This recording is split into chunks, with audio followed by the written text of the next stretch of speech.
महाराष्ट्रातील तमाम लाडक्या बहिणींसाठी एक आनंदाची बातमी समोर आलेली आहे। लाडकी बहीण योजनेच्या जून महिन्याच्या हप्त्याची प्रतीक्षा ही आता संपलेली आहे। याविषयी माननीय अजित पवार यांनी नुकतेच नवीन अपडेट दिलेले आहे। आजच मुख्यमंत्र्यांनी सूचना केलेली होती। आज जवळपास 3600 कोटी रुपये आमच्या लाडक्या बहिणींच्या करता या महिन्याच्या आम्ही डीबीटीवर पाठवलेले आहेत। उद्या त्यांच्या अकाउंटला ते पैसे मिळतील आणि तोही एक महत्त्वाचा निर्णय आज झालेला आहे।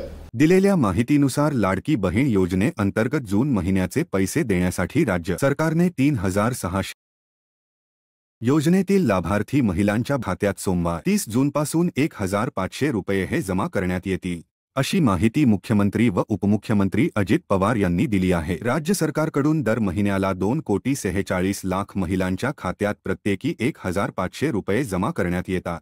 सरकारच्या तिजोरीत खडखडाट असल्याने जून महिन्याचे पैसे अद्याप जमा झाले।